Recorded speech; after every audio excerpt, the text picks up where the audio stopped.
Ensuite, si le mouvement est circulaire, ben, ça change essentiellement rien à l'analyse. Seulement, comme le mouvement est circulaire, si on prend cette dame-ci comme sujet, euh, il y a une accélération et elle est vers le centre du cercle, n'est-ce pas? Il y a le rayon du cercle ici, puis l'accélération centripète est vers le centre du cercle. Qu'est-ce qui peut causer ça? Si je dessine là mon dessin vu du côté,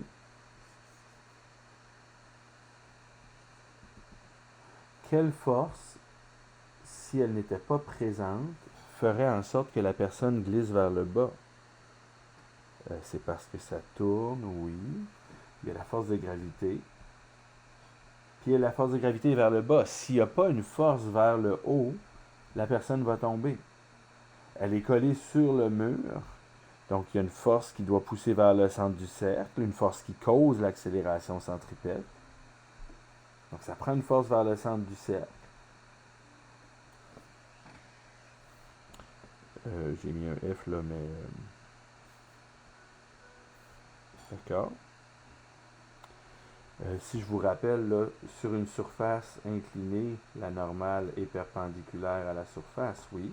Donc si on est collé contre un mur comme ça, si je pousse une gomme à effacer vers un mur, il va y avoir une normale qui va empêcher la gomme à effacer d'entrer dans le mur. Et ici, c'est bien la normale qui pointe donc perpendiculaire au mur vers le centre du cercle. C'est la normale qui joue le rôle de force centripète ici. Et en prenant un système d'axes toujours avec l'axe des X vers l'accélération qui ici est vers le centre du cercle, on va avoir comme équation en X que la normale est égale à la masse fois l'accélération en X, qui est l'accélération centripète au fond.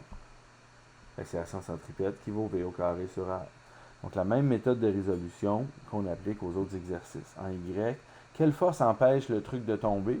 Mais s'il n'y avait pas de frottement au mur, on a souvent un tapis ici là, sur le mur, s'il n'y avait pas de frottement, il n'y aurait pas, on glisserait vers le bas.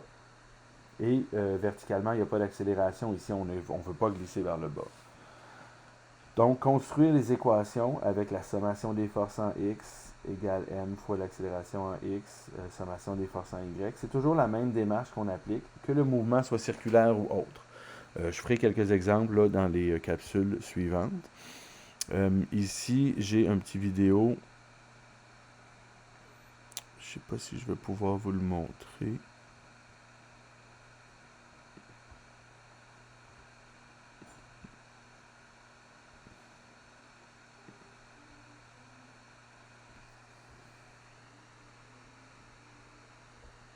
Ouais, je crois que non, là, mais bref. Des exemples de mouvements circulaires. Je les ai illustrés ici aussi. Quand on passe sur une bosse, ben une bosse, c'est une partie de mouvement. On applique la sommation des forces en Y, masse fois accélération en Y. Ah, mais il y a une accélération vers le centre du cercle parce qu'on fait un mouvement circulaire. Donc ici, on aurait la normale. Attention. Comme le centre du cercle ici, il est vers le bas, l'accélération est vers le bas, il vaut mieux mettre notre axe dans le sens de l'accélération. Et la force de gravité, le poids est donc positif, puis la normale ici est négative. Et l'accélération est centripète, donc elle vaut V au carré sur R. Donc si par exemple on cherche le poids apparent, la normale, vaut mg moins mv au carré sur R. Plus on va vite, plus on soustrait une grande valeur à notre sensation de poids.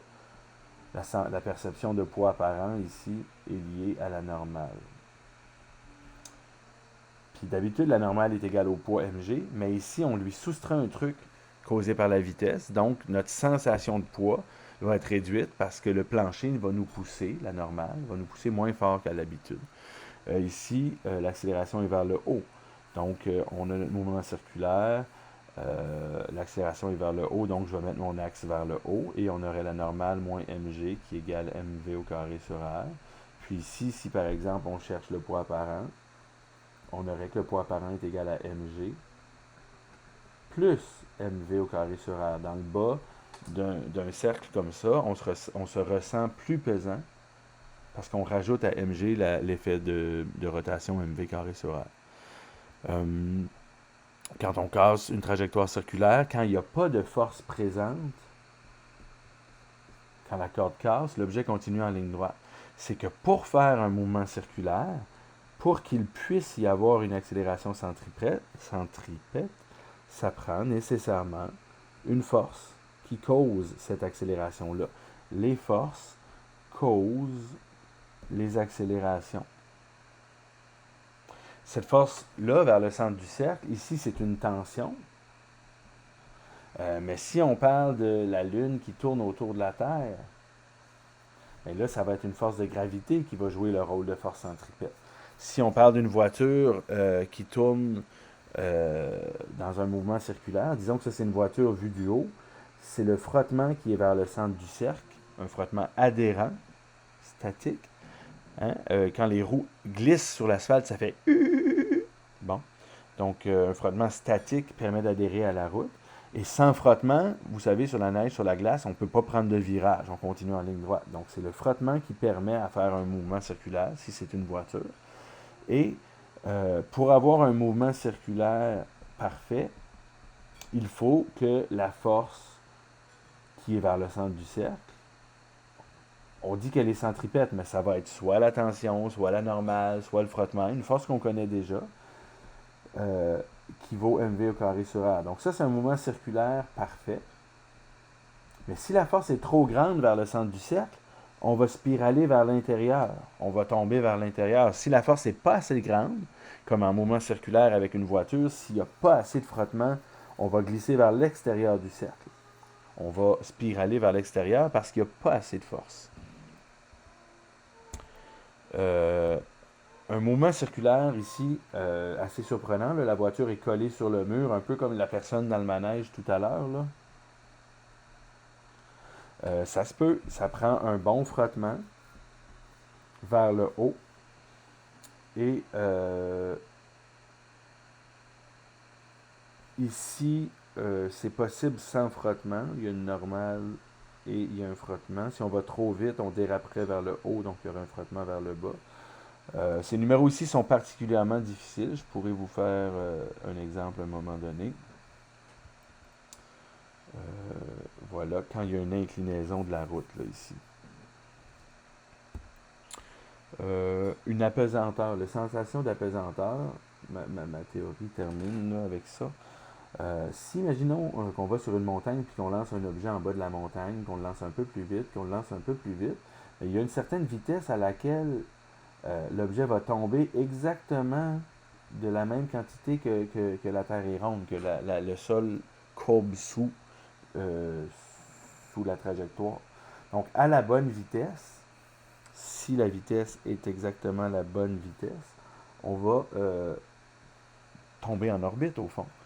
Et imaginez là, qu'on est dans une cage d'ascenseur, et puis si on coupe le fil ici, l'ascenseur va tomber vers le bas, avec la même accélération, la même vitesse que nous, et donc, normal moins mg égale ma, et notre accélération qui va valoir moins g parce qu'on est en chute libre.